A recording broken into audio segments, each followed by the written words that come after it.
여러분 안녕하십니까? 유튜브 업종 최후비 언론입니다.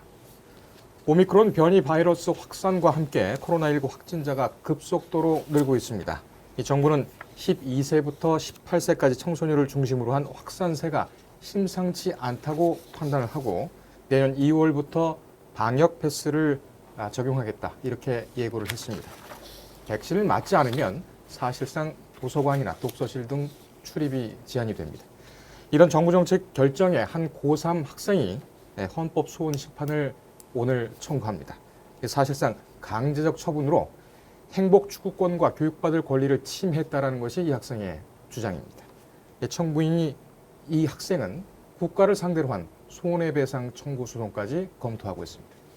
오늘 유튜브 업종 최후비 언론에서는 방역 패스 논란을 집중적으로 보도해드리겠습니다.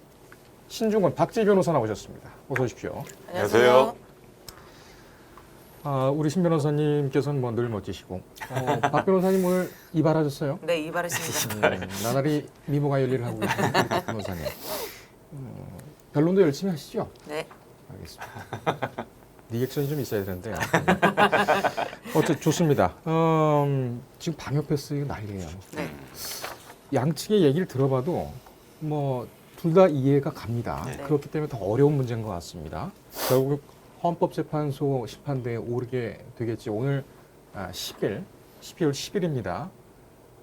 지금 기자회견을 아마 하고 있을 것 같은데 이 내용을 좀 법리적으로 풀어보도록 하겠습니다. 박 변호사님, 예. 우선 정부가 적용을 예고한 이 방역 패스 어떤 내용인지 직접적으로 학생들 어떤 의무를 부담하게 되는지 이 내용부터 좀 살펴주시죠. 예, 유흥시설 등에 국한되었던 이 방역 패스를 식당, 카페, PC방, 학원, 도서관 등 청소년이 이용할 수 있는 많이 이용하는 시설에도 확대가 되었습니다. 그래서 내년 2월부터 12세에서 18세 청소년들에 대해서 방역 패스가 적용될 예정입니다. 예. 이제 뭐 백신 접종에 대해서 권고를 강요한다는 인식을 가지게 하고 있고, 그래서 이제 12세, 18세를 둔 학생이나 학부모에서 이제 반발하는 움직임이 많이 있습니다. 그리고 이제 소아 청소년이 감염 위험이 계속적으로 증가하고 있고 위중증으로 넘어가는 그 청소년들 중에서 거의 백신을 안 맞은 학생들이 많이 있어서 예. 이제 국가에서는 이 위중증 환자가 보고되고 있는 현재 상황이 급변했다. 그랬기 때문에 이 소아 청소년들에게도 방역 패스를 적용하겠다라는 입장입니다. 신 변호사님, 예. 코로나19 바이러스 일일 확진자가 지금 7천 명을 계속 예, 넘고 있어요. 넘었죠. 오늘도 예. 넘었고 예. 더군다나 위중증 환자 또 사망자도 같이 늘고 있지 않습니까? 예. 이러면은 굉장히 위중한 시기인데 청소년과 학부모들도 이런 내용을 좀 알 테고요. 그런데 이 방역 패스, 백신 패스를 반대하는 이유가 뭡니까?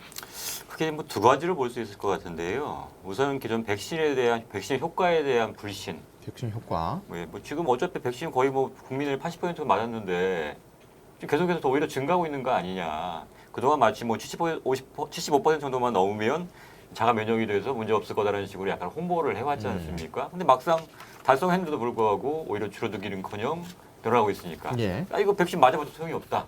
이런 불신감이 지금 팽배한 것 같고요. 두 번째는 뭐냐면 이 백신의 부작용에 대한 두려움. 예. 실제로 지금 뭐 연일 뭐 보도되고 있는 거 뭐 사망자들에 대한 보도들이 나오고 있었습니까? 그다음에 그에 반해서 이 부작용에 대해서 뭐 인과관계를 인정을 안 해서 보상이나 이런 부분은 제대로 이루어지지 않고 있고요. 결국은 뭐 백신은 뭐 맞는다고 해도 효과도 없는 것 같은데 오히려 백신의 부작용은 더 큰데 그다음에 그거는 어떻게 보면 이제 개인적인 불행으로 치부해 버리니까 이런 위험한 거 뭐하러 맞냐 예. 이런 생각이 좀 팽배한 건데요. 네. 이게 기존에 또 이런 것도 있어요. 뭐 잘못 알려진 것일 수도 있긴 한데 뭐 아이들은 성인에 비해서 잘 걸리지 않는다. 그다음에 걸리더라도 그냥 지나간다. 뭐 이런 얘기들이 많이 있지 않습니까? 그러니까 어차피 뭐 걸리더라도 증상도 별로 없고 위험하지도 않다는데 굳이 그 부작용까지 있는 백신을 뭐하러 맞냐 이런 생각이 좀 강한 것 같아요. 예. 그다음에 또 한 가지는 뭐냐면 그러면 뭐 백신 패스 적용하려면 다 적용해야지. 그러려면 아예 그럼 학교도 지금 뭐 등교를 못하게 하고 전면 등교하고 하면서 오히려 도서관이나 독서실 이런 데만 못 오게 한다. 그다음에 또 다중이 이용하고 있는 뭐 놀이동산이나 종교시설, 뭐 워터파크 이건 다 대상 또 아니지 않습니까? 형평성이 안 맞는다는 거죠. 학원에만 할 그러니까 이건 뭐 일관성 있게 하면 또 뭐 그냥 그렇구나. 뭐 다 적용하는 거니까 참아야겠구나라고 할 수 있는데 이게 어떤 건 되고 어떤 건 안 되는데 그게 뭐 논리적으로나 합리적으로 어떤 이유가 있는 게 아니라 그냥 뭐 본인들이 봤을 때는 이게 너무 자기들 마음대로 하는 것 같은 느낌이 든다는 거죠. 예. 그러니까 반대하는 입장은 충분히 뭐 이해는 가고 있습니다. 알겠습니다. 예. 정책이 일관되지 않게 되면은 당연히 국민으로서는 혼란을 느끼게 되지요. 예. 또 여러 가지 부수적인 문제도 있습니다. 이 부분에 대해서는 유은혜 교육부 총리와 정은경 질병관리청장이 좀 더 현실적인 대책을 내놓겠다고 발표한 바가 있습니다. 예, 그렇습니다. 금년간 나올 것으로 보입니다. 박 변호사님, 예. 일단 지금 법률 분쟁으로 들어왔습니다. 가장 먼저 진행되는 절차가 헌법소원심판 청구인데 네. 일단은 국가적으로 중요한 사안이니까는 본안 판단으로 갈 가능성이 있다. 네. 이렇게 볼 수도 있을 것 같아요. 근데 지금 이 양대림 학생인가요? 네. 주청구인 외에 또 한 30명 정도가 더 있는데 네. 뭐 각하될 가능성이 없지 않은 것도 있어요. 네. 이 부분 절차가 어떻게 되십니까? 네, 헌법소원은 크게 두 가지로 나눕니다. 권리구제형 헌법소원과 위헌심사형 헌법소원으로 나뉘는데 네. 권리구제형 헌법소원은 이제 현재 지금 문제되고 있는 것인데 공권력의 행사 또는 불행사가 국민의 기본권을 침해했을 때 문제되는 것이고 위헌심사형 헌법소원은 위헌법률심판 제청을 했다가 이제 법원에서 기각한 경우에는 당사자가 이제 청구하는 것이 헌법소원 그 위헌심사형 헌법소원입니다. 예. 현재 이제 방역 패스와 해가지고는 권리구제형 헌법소원이 문제되고 있습니다. 이제 이 같은 조치 자체가 이제 백신의 효과성과 그 안전성에 대한 의구심이 있는 상태에서 청소년에게 이제 사실상 백신 접종을 강요하는 것이 헌법이 보장하고 있는 국민의 기본권 중에서 아까 말씀하셨던 뭐 행복 추구권, 그다음에 신체의 자유, 직업 선택의 자유, 사생활의 자유, 그리고 뭐 교육을 받을 권리 등을 침해하는 조치로서 위헌이다라고 하는 것인데 예. 아까 말씀하셨던 것처럼 이 헌법소원 같은 경우에는 변호사 강제주의가 적용이 됩니다. 그래서 그래요? 일반 사인이 헌법소원을 신청할 수 없고 무조건 이제 변호사를 대리인으로 선임해야 됩니다. 그러니까 변호사를 뭐 사선을 쓸 수 없는 경우 이제 국선도 가능하고 그리고 심리 같은 경우에도 이제 민사재판 같은 경우에는 당사자가 주장하는 내용에만 약간 국한돼서 변론주의가 적용이 되는데 헌법소원 같은 경우에는 이 침해된 원인에 되는 문제되는 공권력의 행사 지금 같은 경우에는 백신 패스 그 방역 패스 같은 경우에는 그 관련해 가지고 모든 문제되는 것들을 이제 헌법재판소에서 직권으로 조사 판단하게 되어 있습니다. 또한 이제 서면 심리가 원칙이고 다만 예외적으로 꼭 이제 그 재판부가 필요해서 의견을 들어야겠다라고 했을 때는 이제 당사자, 이해관계인, 기타 그 관련되는 참고인의 진술을 들을 수 있도록 하고 있습니다. 또한 이제 전원 재판부가 심리를 마치면은 이 종국 결정을 해야 되는데 원래는 과반수의 찬성이 있으면 되지만 이 헌법소원 같은 경우에 인용 결정, 그러니까 위헌이다라는 결정이 나오기 위해서는 6인 이상의 찬성이 필요합니다. 6명 이상. 네네. 그래서 아까 심판 청구는 총 4가지인데 그 기자님 언급하셨던 것처럼 각하, 그리고 기각, 인용, 그리고 심판 종료 선언 총 4가지가 있습니다. 그렇습니다. 우선 뭐 절차가 간단하게 다시 한번 저 부가적으로 말씀을 드리면 우선은 청구가 되면요 헌법소원이 이 재판관 3인으로 구성된 지정 재판부에서 그런 사전 심사를 합니다. 그래서 거기서 이제 헌법소원의 청구가 명백히 부적합하다면 각하를 하게 되는 건데 그래서 그 각하할 때 어쩌면 전원의 의견이 일치해야 됩니다. 3인 전원. 한 명이라도 아니다 그러면 그 다음에는 어떻게 되냐면 그 재판관 9명 구성되는 전원 재판부로 넘어가게 되는데요. 이 각하 서열은 어떻게 된 게 있냐면 첫 번째가 이제 원래는 모든 절차를 거친 다음에 헌법소원을 하게 되는데 절차를 거치지 않았다거나 아까 말씀하신 것처럼 대리인을 선임해서 원래 하게 되는 대리인 선임이 안 돼 있는 경우라든가 그 다음에 뭐 그밖에 뭐 헌법소원 심판 적구가 부적법한 경우를 이렇게 열거하고 있는데 이런 사안이 아니라면 기본적으로는 군인의 재판관을 구성 전원 재판부로 넘어가게 돼 있습니다. 알겠습니다. 여러분께 지금 보도드리고 있는 이 내용은 방역 패스 내지는 백신 패스의 당위성을 따지는 것이 아니고 이것이 헌법 심판으로 가기 때문에 이 부분에 대한 절차와 그리고 어떤 부분이 쟁점인지를 집중적으로 보도를 해드리고 있습니다. 자, 신 변호사님. 예. 일단은 뭐 저희가 좀 심판장, 소장을 좀 봐야 되겠습니다만 아직 나오지가 않은 상황이기 때문에 저희가 취재한 내용을 중심으로 해서 그러면 침해되는 권리가 도대체 무엇이냐 이 부분에 대해서 쟁점 판단을 할 수밖에 없을 것 같아요. 청소년들이 침해를 주장하는 기본권은 이제 뭐 여러 가지가 있는데 행복 추구권, 평등권, 신체의 자유, 직업 선택의 자유, 사생활의 자유. 교육받을 권리 등이 있습니다. 예. 이 중에 제일 직접적으로 쟁점이 될 만한 권리는 뭐가 있을까요? 뭐 여러 가지가 걸릴 수 있을 것 같은데 뭐 신체의 자유, 음. 뭐 내가 백신을 맞고 안 맞고에 대한 선택할 권리가 있다는 거고, 그 다음에 이 아까 말씀드렸듯이 이거는 뭐 맞은 사람과 안 맞은 사람을 좀 차별하는 게 있지 않습니까? 차별한다고 보이기 때문에 예. 외견상으로는 그다음에 평등권 음. 침해 여부가 문제될 수 있을 거고, 그다음 뭐 학원이나 도서관 뭐 이런 거 못하게 하니까 그 교육을 거둘 권리가 침해되는지 여부가 쟁점이 될 수 있을 것 같습니다. 다 걸리는군요. 뭐 이게 사실은 뭐 조금씩은 다 걸려요. 그 중에서 이제 어떤 게 가장 중점적으로 다뤄야 될 것이냐는 뭐 다를 수 있겠지만 기본적으로 여기에 되는 것들이 문제가 될 수는 있습니다. 이 행복 추구권은 참 다 포괄적인 것 같아요. 그렇죠. 굉장히 포괄적이고. 네. 예. 근데 제가 소박한 지식으로 이 행복 추구권이 전두환 정권 때 아마 그때 네, 그때 맞아요. 헌법 개정 때 예, 예, 들어간 것 같아요. 일단 뭐 그건 여담이긴 합니다만. 아이러니할 수도 있죠. 예. 자 이런 박 변호사님, 예, 예. 지금 방역 패스 정책 안에는 백신 패스 적용 조치가 이제 네네. 들어가 있습니다. 네. 이 부분들 앞에서 이제 신 변호사님께서 말씀해 주셨습니다만은 기본권하고 직접적으로 충돌할 가능성 이게 있다고 보십니까? 예, 있다고 보여집니다. 이제 그 백신의 효과성과 이제 의구심, 안정성에 대한 의구심이 현재 있는 상태에서 이제 청소년한테 무조건 이제 백신 접종 강제하는 거 아니냐. 근데 정부에서는 이제 공고한다라고 얘기하고 있지만 이제 왜냐면 학원이나 다니려 그러면 거의 다 사실상 강제하는 거기 때문에 네.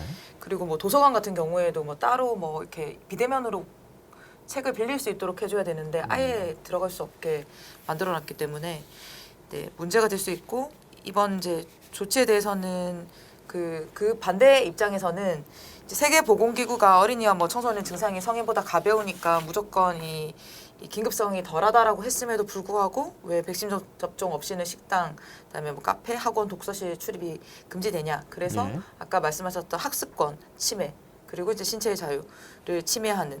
근데 학생들 같은 경우에는 사실 학습권이 가장 문제가 된다고 학습권이. 볼 수 있습니다. 근데 이게 소아 청소년에 대해서 의무화하고 있는 나라가 사실은 많거든요. 뉴욕 같은 경우에는 5살 이상 아이에게는 미국 뉴욕 같은 경우. 방역 패스가 적용되고 있고 이제 프랑스나 다른 나라에도 이제 청소년에게는 방역 패스를 적용하는 사례가 점점점 커지고 있습니다. 예. 근데 이게 중요한 거 자체가 이제 다중 이용 시설을 이용하는 것에 대한 사람들을 보호하기 위한 정책인데 이게 그 반대 입장에서는 내가 왜 맞지 않을 자유가 있다라고 주장하는 부분이 있습니다. 저도 사실은 저희 의뢰인이 2명이나 백신을 맞고 사망했어요. 그래요? 네네. 한 분은 이제 70세인데 직업군인이었는데 그래서 되게 몸이 건강하시고 그랬는데 백신을 1차 맞자마자 3일 만에 돌아가시고 어허. 또 한 분은 30대인데 네, 백신을 맞고 2차 때 별로 사망한 경우가 있습니다. 저도. 네. 그거 입증하기 굉장히 힘들지 않을까요? 그래서 아마 근데 저희가 지금 소송하고 있는 건 다른 건 때문에 소송하고 있는데 그리고 인과성에 대해서는 거의 인정이 어려우니까 이제 유족들은 거의 뭐 인과성 인정을 받는 거에 대해 사실상 포기 상태라고 볼 수 있습니다. 그러면 어떻게 그러면은 소송 전략 어떻게 짜고 계십니까? 지금 그러니까 전 다른 소송을 하고 있어서 그분의 그 소송이 아니라 원래 다른 소송을 분. 하고 있는데 사무실에 예, 다른 예, 변호사님께서 아니 소송을 하고 있는데 그 중에 갑자기 연락이 안 되면서 소송 중에 네 사망하신 거죠. 소송 중에 네, 소송 네, 당사자가 네. 사망한 것 때문에 사망했다? 소송을 하는 건 아니고 그거 네. 소송 하고 있던 의뢰인이었는데 야, 이걸- 그런 일도 있네요. 그런 경우는 가끔씩 있습니다. 그래서 이제 그 가족들은 다 안 맞는 거죠. 그 가족들은 그럴 수 있죠. 위험하니까 다들 안 맞는 거죠. 그렇군요. 그럼 신뢰가 확 떨어질 테니까요. 그렇죠. 그래서 이제 뭐 한 사건은 이제 본인과 연관되어 있어서 이제 그 소송이 이제 거의 끝날 것 같고 하나는 이제 상속인이 이어받아 수개해가지고 예, 이제 진행하고 있습니다. 알겠습니다. 지금 뭐 박 변호사님께서 말씀해주신 그런 사례도 있다 보면, 예, 예. 야 이거 절대로 맞으면 안 되겠구나. 이런 생각이 이런 들 수 생각도 있습니다. 많이들 하실 겁니다. 예, 예. 이해 못할 바가 아니고 또 예. 충분히 상식적으로 추정도 가능합니다. 근데 예. 신 변호사님, 예, 근데 너무 지금 폭증하고 있어요. 예. 예. 이게 그 단순히 늘어나는 그 추세가 문제가 아니라 이렇게 되면 병상이 모자라기 때문에 예, 예. 위중한 다른 병을 질환을 갖고 계신 분들이 예. 이 치료를 제대로 받을 치료 못 기회를 받을 다 수 있죠. 잃게 되지 않습니까? 예, 그렇습니다. 이렇게 되면 개인의 권리와 그다음에 국가적인 상황, 이 공익이 충돌하게 되는데 이럴 예. 때는 어떻게 판단을 해야 됩니까? 그러니까 그게 그래서 뭐 비교 형량, 이익 형량을 할 수밖에는 없겠죠. 그래서 이게 뭐 당연히 국가적인 위기 상황이기 때문에 이 우리 모든 기본권이라는 것도 마찬가지로 국가가 위기 상황이거나 어떤 뭐 특별한 사정이 있으면 제한될 수 있다고 헌법상에 명확하게 규정되어 있지 않습니까? 그래서 이런 것들이 어떤 이런 위기 상황에서라면 개인의 기본권이 제한되는 부분에 대해서 좀 더 폭넓게 인정될 수밖에 없고요. 다만 그게 아주 본질적인 부분을 침해하거나 아니면 다른 대안이 전혀 없거나 이런 경우라면 헌법에 위반된다고 할 수 있겠지만 그런 경우가 아니라면 어떤 제한이 가해진다는 것만으로 그게 이제 헌법에 위반된다 이렇게 보기는 좀 어려울 것 같습니다. 어렵다. 예. 그렇군요. 참 어려운 문제입니다, 진짜. 예. 예. 박 변호사님. 예. 지금 청구인 측에서 얘기하고 있는 주장, 아까 신 변호사님께서도 잠깐 하셨습니다만, 백신 접종률이 80%에 달하지만 확진자가 폭증하고 있는 걸 보면, 이거 백신이 오히려 돌파 감염이라든지 이런데 효과가 없는 거 아니냐? 이런 질문을 하고 있어요. 네네. 그러니까 뭐 맞을 필요가 없다 이렇게 하는 논리고, 여기 부작용 우려도 있고. 그렇다면은 이 백신을 맞을지 여부는 국민에게 선택권을 두텁게 줘야 된다 이런 논리인 것 같은데 네네. 어떻게 보십니까? 이 환자 사망률이 지금 높아지고 있는 상황에서 이 부분 같은 경우에는 그냥 일반 그 수술을 받을 때 우리 동의서 받잖아요. 예. 이런 내용과 같이 뭐 같은 선상에서 좀 볼 수가 있을까요? 어떻게 보십니까? 근데 이제 백신을 맞아도 이제 위중증이 많이 발생하니까 이제 백신의 효과가 없는지에 대해서는 이제 접종 유무별 그 나라에서 이제 위중증 비율을 했는데 18세 이상 접종률이 현재 90%인데 그 미접종대 그 접종의 비율이 1대 9 이상이 나와야 되는데 실제로는 이제 미접종군에서 훨씬 많이 그 확진이 되고 있습니다. 그리고 또한 이제 그 백신을 맞아도 돌파 감염이 일어나니까 백신의 의미가 없는지가 문제가 되는데 또 접종 유무별 그 위중증으로 넘어가는 비율을 생각하면은 미접종이 훨씬 더 많이 위중증이 발생을 하거든요.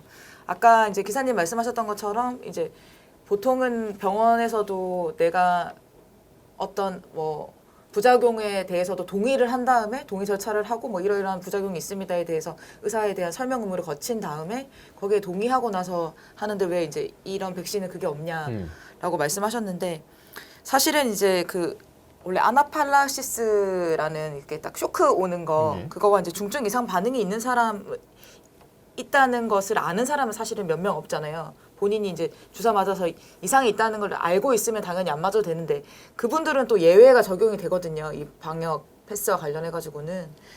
그리고 이제 이게 부당한 차별이라고 할 수 있을지에 대해서는 아까 신 변호사님께 말씀하셨던 것처럼 이제 국민의 기본권이 국가안전보장 질서유지 공공복리에 의해서 제한이 가능해요. 그 헌법상, 헌법 37조상. 그렇지만 이제 본질적인 부분을 침해했을 때는 위헌이 될 가능성이 있는데 프랑스 최고법원이 백신 여권 우리랑 비슷하게 돼 있는 이 백신 여권에 대해서는 이제 합헌이라고 2021년 8월에 8월달에 네네네 판례가 있군요. 네네네. 그 뭐라고 했냐면 공중보건과 개인의 자유 간의 균형 잡힌 절충이다. 백신 접종자만 식당, 카페, 열차 등 공공기관을 이용하도록 하는 것은 이 도입 자체가 헌법에 어긋나지 않는다. 그리고 이제 뭐 장애인 보호시설 같은 취약계층이나 간병인 같은 경우에는 무조건 백신 접종을 의무화하는 것도 문제 없다. 다만 여기서 이제 약간의 그 위헌이라고 본 부분은 그 접종자한테 10일 동안 자가격리하는 것은 너무나 이제 뭐 지나치게 개인의 자유를 침해한다라고 판단한 바가 있죠. 근데 프랑스 같은 경우에는 이제 개인의 자유를 아주 중시하는 나라 중에 하나인데 이 헌법 평의에서 우리나라 비슷한 이제 그 헌법재판소로 볼 수 있는 헌법 평의에서 백신 여권 자체는 합헌이다라고 판시한 바가 있습니다. 네. 알겠습니다.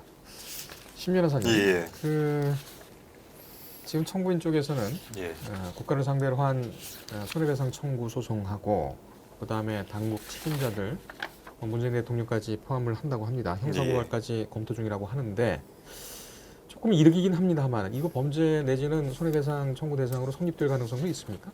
법리상으로 볼 때 있나요? 뭐 청구하는 거야 자유일 수 있겠지만 법률적으로 봤을 때는 사실 가능성은 높지 않다고 보여집니다. 그러니까 이런 말씀 드려도 될지 모르겠지만, 그러니까 이번 뭐 헌법소원이든 아니면 지금 뭐 국가를 상대로 한 손해배상이나 형사고발을 취하겠다는 제스처 자체가 약간 정치적인 의도가 좀 깔려 있다는 것 같아서 약간은 좀 그게 좀 안타깝습니다. 지금 예. 어떤 상황 자체가 어떻게 보면 국가가 개난 상황에 지원할 정도인데 이거를 정치적으로 약간 이용하려는 면이 좀 있어서 그게 네. 이 양대림 학생의 그 자발적인 의지인지 아니면 그 대리인단을 제가 좀 보긴 봤는데 그 대리인단이 약간은 정치적인 성향을 좀 띠고 있는 대리인단이더라고요. 박근혜 전 대통령 예. 탄핵 네, 대리인단에 예, 예. 있던 그래서 변호사님도 지금 어떻게 좀 있어요. 있습니다. 총선도 대선도 앞두고 있고 이런 상황에서 뭔가 정치적으로 좀 이용 당하는 면이 좀 있지 않나라는 생각이 들어서 그다음에 사실 이런 어떤 국가적인 위기 상황에서는 사실은 단합이 굉장히 중요한 문제인데 예. 오히려 이거를 지금 국민을 분열시키는 것 같아서 물론 이 백신이라는 게 지금 만병통치약 같이 모든 거에 다 들은 것도 아니고 지금 현재로서는 그나마 가장 효과적인 방법이기 때문에 어쩔 수 없이 그러니까 어떻게 보면 최선이라기보다는 차선책으로 선택하고 있는 거거든요. 네. 그 국가는 또 국민을 보호할 의무가 있어요. 헌법상의 의무입니다. 이거는. 그러니까 뭐 이걸 니네들 알아서 해. 맞을 사람 맞고 안 맞을 사람 놔둬 이렇게 할 수가 없어요. 그러니까 국가 입장에선 선택을 할 수밖에 없습니다. 이거를 맞는 것으로 약간의 권고, 약간 반강제적으로 해야 될 것인지, 아니면 그냥 냅둘 것인지 이걸 선택해야 되는데 아까 말씀드렸듯이 국가는 국민을 보호할 의무가 있기 때문에 어느 한쪽을 선택했는데 그게 바로 일종의 백신을 통해 방역 패스를 통해서 국민을 보호하겠다는 어떤 선택을 한 거란 말, 결정을 한 거랍니다. 예. 물론 이거에 대해서는 나중에 뭐 정치적으로 판단을 받을 수 있어요. 뭐 대선을 통해서든 총선을 통해서든 받으면 되는 문제이고 이걸 법적으로 끌고 갈 문제는 아니라는 거죠. 뭐 이거 찬반이 당연히 있을 수 있습니다. 반대할 사람이 있고. 근데 다만 이거를 판단함에 있어서 지금 올바른 정보를 줘야 될 언론이 그 역할을 제대로 안 하고 있는 게 아닌가라는 생각이 좀 들어서 예. 그 부분은 좀 지적하고 싶다는 생각이 듭니다. 그러니까 지금 외국 같은 경우에 이 방역 패스에 관련해서 우리나라보다 더 엄격하게 하는 나라도 굉장히 많아요. 오히려 막 연령도 5세 이상. 우리는 지금 12세 이상인데 5세 이상이고 대중교통도 아예 이용 못하게 하는 데도 있어요. 그럼에도 불구하고 이런 거에 대해서는 보도가 잘 안 돼요. 그냥 마치 우리나라만 굉장히 국민의 기본권을 제한하고 있는 것처럼 강제하고 있는 것처럼 보도가 되고 있단 말이죠. 전 세계적으로 지금 이렇게 하고 있어요. 왜냐하면 다른 대안이 마땅한 게 없기 때문이에요. 뭐 지금 백신이라는 게 좀 불충분하긴 하지만 지금 현재로서는 가장 효과적인 방법이고 그다음에 뭐 돌파 감염 약을 얘기하시는데 그다음에 뭐 변이도 얘기하시는데 어떤 간에 그렇게 해서 발병하는 것도 있지만 기존의 원래 바이러스로 인해서 발병하는 경우도 많이 있단 말이에요. 거기에 효과가 있는 거죠. 그러니까 지금 모든 것들의 변이까지도 다 잡아내지는 못하겠지만 그나마 지금으로서는 뭐 중증률도 좀 줄이고 그다음에 사망률 줄이기 때문에 그런 효과라도 보기 위해서 지금 하고 있는 거고요. 그다음에 뭐 개인의 선택의 자유를 자꾸 얘기하시는데 아까 뭐 수술 동의하는 거 그거는 자기가 뭐 하든 안 하든 그거는 본인 혼자만 그냥 뭐 사망을 하든 뭐 아니면 병을 치료하든 그거는 본인 한 사람한테만 국한된 문제란 공익적인 말이죠. 문제가 아니고. 예, 이건 일종의 뭐 전염되는 문제이기 때문에 이건 내가 안 맞는다고 해서 끝나는 게 아니라 다른 사람은 전염될 수도 있어요. 그다음에 그로 인해서 국가적인 어떤 뭐 경제적인 부분도 이제 손해가 발생할 수도 있는 부분인 거고요. 그런 부분에 대해서는 전혀 책임을 지지 않으면서 그럼 이러면 돼요. 안 맞을 자유 있다 충분히. 그 대신 그로 인해서 발생한 거에서 다 전적으로 너가 부담해라라고 하면 또 그것도 그렇겠지. 싫다고 한단 말이죠. 그건 국가가 해줘야 되지. 네, 네. 본인이 할 걸 안 하면서 본인의 어떤 받아야 될 권리 같은 것들은 다 주장하고 있단 말이죠. 그다음에 뭐 이건 좀 극단적인 얘기지만 이거 뭐 사실은 그거 지금 방역 패스가 적용되는 것들이 사실 없으면 죽는 것들이 또 아니고 사실은 어떻게 뭐 그거 없으면 꼭 본질적인 부분까지 침해한다고 보기는 어려운 부분들이에요. 물론 필요하긴 한 것들이지만 그걸 안 한다고 해서 아예 생활을 못 하거나 이런 부분들은 아니란 말이죠. 자기가 맞기 싫으면, 그러니까 내가 뭐 예를 들면 뭐 건강상 이유 때문이든 아니면 나기 뭐 신념 때문이든 자기가 안 맞겠다고 하는 거, 그 의견 존중한다. 다만 그렇다면 나중에 이용하는 시설 자체는 너가 좀 자제해야 되는 거 아니냐. 이런 논리가 깔려 있는데 기본적으로 어떻게 보면 나는 맞기는 싫지만 이용은 다 하고 싶어. 어떻게 보면 약간 이기적일 수도 있단 말이죠. 다른 사람들은 위험성을 알고 있지만 다른 사람과 더불어 사는 것 속에서 혹시나 내가 다른 사람한테 옮길 수 있을까, 옮길지도 모른다는 그런 것 때문에 어떤 그런 것들을 고려해서 지금 위험하지만 막고 있는 거거든요. 그럼 다른 사람들은 뭐가 되는 거죠? 그러니까 이런 것들을 생각해 본다 그러면 지금 이 논의 자체는 물론 뭐 필요한 부분이 있을 수 있겠지만 너무 좀 과장해서 볼 만한 문제는 아닌 거고 또 그 위험성이나 어떤 그런 부분에 대해서 너무 과장돼서 좀 더 여론을 좀 호도하는 것들은 좀 없었으면 좋겠다는 생각이 들어서 이거는 지금 어떤 간에 정부 정책 물론 이번 정부에 반대할 수도 있고 찬성할 수도 있어요. 다만 근데 어떤 간에 지금으로서는 가장 그나마 효과적인 방법이기 때문에 이거에 좀 힘을 실어주는 방향으로 그다음에 협조하는 방향으로 가야 이 지금 위기를 좀 극복할 수 있지 않을까라는 생각이 듭니다. 알겠습니다. 그리고 네. 해외 청소년 이제 접종 사례 관련해 가지고 이제 미국이 8월에 발표한 거 보면 12세부터 17세까지 890만 명을 접종했는데 그 중에 0.1%만 부작용이 보고됐어요. 근데 숫자는 많죠. 이제 왜 890만 명을 맞췄으니까 9,246명이 부작용이 됐고 신근염이 397건 그리고 사망자는 없고 이스라엘 같은 경우에는 10월에 발표했는데 12세부터 15세까지 33만 명이 접종했는데 신근염은 12건 그리고 모두가 완치됐다라고 되어 있어서 아까 말씀드렸던 것처럼 사실은 저희 의뢰인 2명 같은 경우는 그 가족들은 백신을 안 맞고 있어요. 왜냐면 사망한 사람이 있으니까 그렇죠. 아무래도 그렇죠. 근데 저는 그분들의 이제 선택도 당연히 존중하고 그리고 만약에 이렇게 아까 말씀하셨던 것처럼 다중 이용 시설 자체가 필수 시설이랑 아닌 거랑 구분되잖아요. 슈퍼를 못 가게 한다든지 그런 거는 당연히 문제가 될 수 있다고 생각을 해요. 예. 무조건 가야 되는. 근데 학교도 당연히 그래. 자유가 있으면 가야 되긴 하는데 이제 학원 같은 경우에는 필수 시설이라고 볼 수 있을지 약간이 되고 그리고 제일 중요한 거는 이제 신체 자유 중에서 이제 건강 모두가 다 같이 건강해야 된다. 나뿐만 아니라 나 개인, 사회 그리고 공동체 전부가 건강한 것이 제일 중요하다라는 생각이 듭니다. 알겠습니다. 네네. 이 대리인들이 주장하고 있는 기본권 침해의 사유를 보면은 백신 접종률이 80%에 달하지만 오히려 확진자가 늘고 있다라고 주장을 하고 있는데 예. 이분 같은 경우에는 그러면은 지금 성인들은 다 맞은 상황이잖아요. 예. 아이들이 지금 안 맞고 있는 상황이고 또 청소년 중심으로 해서 확산세가 또 늘고 있는 것도 감지가 되고 그런 부분도 좀 있습니다. 저는 이게 이런 정책의 시행하기에 앞서서 조금 제대로 되니까 홍보를 좀 더 했었어야 되지 않나라는 그렇죠. 생각. 설명이 좀 부족하긴 거는 맞아요. 갑자기 그러니까 그동안은 청소는 안 봐도 된다는 것처럼 얘기했다가 안전하다고 그다음에 단순한 공고에다가 했다가 거의 반강제적으로 지금 하고 있으면서 왜 그렇게 바뀌었는지에 대해서는 제대로 된 설명을 안 하고 있단 말이죠.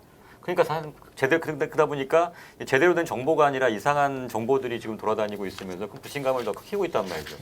또 한 가지는 뭐냐면 저는 이거는 좀 잘안 못하고 있다고 생각하는 게 백신 부작용에 대해서 엄격하게 인과관계를 우리가 일반인이 피해자가 그거를 입증하는 건 사실 거의 불가능하지 않습니까? 네. 그다음에 지금 정부에 따르면 사실 부작용으로 사망하는 사람은 소수라는 거잖아요.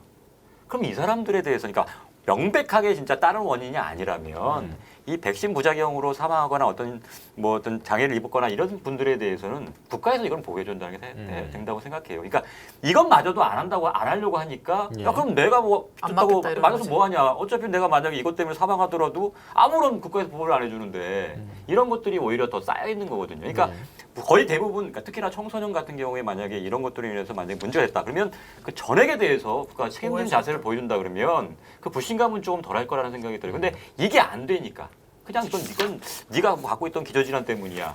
그거는 다른 이유 때문이겠지. 이렇게 몰아보니까 누가 하겠습니까? 저는 사실은 그 부분에 있어서는 저도 좀 주저하게 되는 면이 있지 않나라는 생각이 들긴 해요. 알겠습니다. 지금 제가 드리려고 했던 말씀을 깔끔하게 정리를 네, 해주셨네요. 잊지 않은 정책의 섣부른 시행 네. 그리고 부작용 보상. 이 부분에 대해서는 적극적으로 보배상을 해야 되는데 네네. 이 부분에 대한 문제가 해결되지 않기 때문에 계속 잡음이 일어나고 있는 것 네, 같아요. 맞습니다. 특히 이제 부작용 보배상 같은 경우에는 거기에 들어가는 비용이나 이렇게 소송에 또 휘말리면서 쓰게 되는 비용이나 다 따져보면 엄청 손낼 것 같아요. 맞아요. 그래서는 네. 좀 지혜로운 판단을 좀 바라겠습니다. 예. 오늘 얘기는 여기까지 하시고 예. 그다음에 지난번에 층간소음 살인 사건 아, 예, 예. 당연히 계획적 살인이 아니었느냐 이렇게 예, 예. 문제를 제기를 네. 했었는데 그 부분에 대해서도 방송을 봐주시고 여러분들 댓글을 좀 달아주셨어요. 예.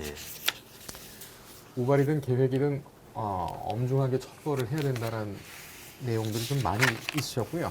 예. JHL님은 와 여경을 은근히 쉴드 치네 1년 안 되면 현장 대응 안 되나요? 라고 얘기를 했습니다. 여경을 쉴드 친 건 아니고 이 부분은 젠더적인 문제는 아니고 경찰의 구조적인. 현장 대응에 대한 그런 문제이기 때문에 저희가 그렇게 말씀을 드렸던 거고요. 김광한님은 여경이 도망가면 남자라도 척을 나갔어야지 이렇게 아이고, 얘기를 야. 했습니다. 예. 그렇지만 이 남자 경찰도 자리를 떠났던 것으로 네. 그렇게 지금 확인되고 있고요. 이분이 또 말씀을 해주셨는데 아쉽다 이사 가려고 했는데 암울한 현실이다. 네, 맞아요. 하셨어요.